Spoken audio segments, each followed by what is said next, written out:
И здравейте хора, аз съм Joker.bg, а днес снимаме специален епизод на Dust 2 при терористите. Днес ще ви показвам как да ръшнете бето, Mid2B, Catwalk и Longa. Сега започваме от бето, тунелите, нали? Когато вече сте на тунелите с своя отбор, е препоръчително един от вашия отбора да има Молотов, който го хвърля така. Друг човек трябва, който има сайт за бето, нали, спаун за бето, трябва по най-бърз начин да дойде тук и да види дали някой се крие зад тази стена. Трябва да го убие и след това, нали, заставате ето тук. Виждате ли ето това заоблено, нали, това е доста така заоблено, просто целите нещо такова по средата, хвърляте смолка и смолка пада на едно перфектно място. Този смолк е доста ефективен след трети рунд нагоре, защото ако има SSG, AWP или Outsniper, много лесно може да ви пикне. Когато вече има този смолк, нали, ще го филим отново, ето така, само че да е по-лесно. Ваш отбор може да пикне тук. Един от съотборниците може да се качи на кутиите и много лесно да пикне тази част, тази уиндова. Целият сайт, даже и тука. И една от най-важните части, които понякога забравяме, е колата. След като вече заземете сайда, още един смок ви трябва да направите ето така, да смокнете мида, ако има АВП, плантвате бомбата, обаче не къде. Не трябва да плантвате бомбата тук. Не от тази част. Бомбата се плантва от тази част. Най-хубаво да плантите бомбата ето тук, нали? За да може, когато вече остане много малко време, вие да сте в тунела и още примерно един от отборниците има тук. Вие да гледате тунела и вече разберете, че са ситито. Когато ръшвате и чуете дефюза, просто се показвате и го пиквате доста елементарно и взимате рунда. Така, не дейте правете нещо такова, това доста често правят нещо такова. Просто когато излезете, не виждате абсолютно нищо. И ви убиват за секунди, ако има някой на сайта. Просто ви убиват за секунди. Този смолк е за ситито, заставаш тук и гледаш и когато се покаже лека част от тялото, просто го пикваш. Така. Това е за бето. Сега нека покажем Mid2B. Това е наистина много хубаво, нали, Mid2B-то е доста хубав ръш. Има някакви такива глупове ръшове, дето тук заставаш смолка на 360 градуса, вятъра трябва да е 3 км там в секунда и пълни шлотени. Най-елементарният смолк, просто заставате така тук, хвърляте смолка и шанс да не го оцелите е просто минимален. Случва се, разбира се, смолка трябва да падне ето така. След това ще е доста хубаво да има още един смолк, който да пусти така. Да не ви гледа АВП-то. Минавате. Така, след което вече минете, пиквате тази част. Доста важно. Тука.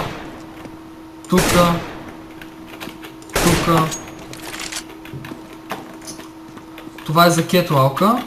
Нали, вече, когато вече сте на стълбите, не се показвате така, защото ако има АВП, много лесно ще умрете.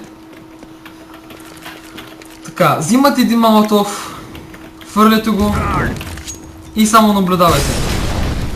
Всеки, който е на това място, където и да е, ще е принуден да отдръпне назад или на стени и вие много лесно може да го убиете.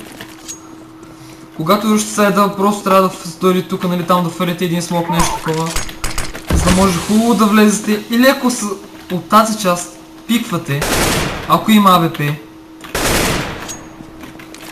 И вече ръшвате. Така, сега слушайте много внимателно, когато плантвате C4-то. Ако някой от вашия отбор има АВП, може да плантите бомбата ето тука, точно на това място. Или ето тука, не тука, а ето на тази част. Защото когато влезете в пита сте доста неуязвим и убивате много бързо и бомбата може да бъде запазена. Ако нямате АВП, ще ви е по-трудно, обаче може да плантите бомбата на различни места, но това място е доста хубаво и тук. Ако плантите тук е доста полезно за шорта. В смисъл хем да си гледате шорт дали идва някой и когато чуете дефюза, появяват се и го пиквате, просто умира за секунди. Обаче, ако нямате време и просто решите да плантите бомбата тук. Заставате тук зад този кашон. Или пак може да плантите бомбата, няма значение. Заставате тук зад този кашон. Някой тръгва да ви търси на шорта. Чувате дефюза и даже прифайрвате. Вие трябва да запомните къде е бомбата. Ето, клякате. Ако бомбата е тук, клякате. И ще бъде убит за секунди и може да фалите даже един допълнителен малътъл. И взимате рунда. Това е за кетвалка. Така. Съжалявам, искам да ви показвам Mid2B, но се, нали, разсеях и ви показах за кетвалка, сега ще ви покажа и за Mid2B. Пак един доста елементарен смок, фърляте го ето така. Той пада. Вие, още един от вашите отборници, идва тука. Ето тази, тука. До край. Ето го прозорчето. Просто трябва да го метнете. Доста елементарно. И вижте къде пада самия смок. Пада точно тук, закрива всичко. И допълнително, когато ще фърляте един флаш, който пада ето тук и ще бъде блайдната АВП-то, убивате го. Така, когато вече сте на сайда и има някой на това, може би още един смок може да фалите ето така тук. Но това е повече за полицаите, отколкото за терористите. Той идва на колата, нали, все пак трябва да ръщите и фърляте една флашка. Всъщност аз забравих как се прави, но може би беше нещо такова. Засилват се, фърляте, оп, и гледате сега. Тази флашка пада точно ето тук. Това е много полезно, защото вече когато чуете други отбори има информация, че ще ръщите Mid2B, нали, от сайда има смок и вие евентуално, ако сте полицаи, няма как да гледате само тук, ще гледате и към вратите и към прозореца, ще бъдете тотално флашнати за 4 или 5 секунди, не помня точно колко беше, ръщите, взимате сайда и рунда, пак ви казвам, платвайте бомбата тук, много по-полезно е. Така, сега това беше за Mid2B-то и сега ще ви покажа най-трудната част за мен, поне това е лонга. Така, когато ръщате лонга, взимате един смок, нали, не дейте хвърляте ето такива флашки. Флашите са отборници, повярвайте.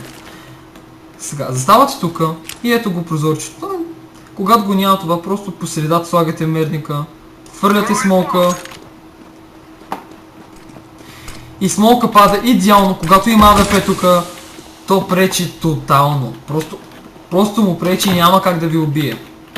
След това имаше още един смолк. Заставаш тук и хвърляш смолка така и той смолква пита. Ето само наблюдавайте. Няма как просто. Когато има смолк тук и смолк на пита, вие свободно може да ръшнете, нали, да проверите тук и тук и да влезете в пита, без да се притеснявате, ако АВП-то е на сайда, да убиете ето така даже този човек, който е в пита, тук, където и да е. След това фърляте един смолк, когато, нали, фърляте един смолк, проверявате кога задължително и трябва да фърляте един елементарен смолк, ето така. Нали, да скочите. Смолка не се получи много хубаво, още дето трябва да се получи нещо такова, бе. Ето така, трябва да взема цялата част, почти цялата част. И свободно може да... Няма смисъл да се притеснявате, че има АВП, да ви убие и така нататък. Но само не дейте правете ето такива грешки. Държите смок, да фърляте ето така и просто вие абсолютно нищо не смоквате. Само гледайте какво пространство може да ви убият доста лесно. това беше за ръша на лонга. Мога да направя друг клип само че за полицаите, за ситито, как да защитавате, колко човек къде е.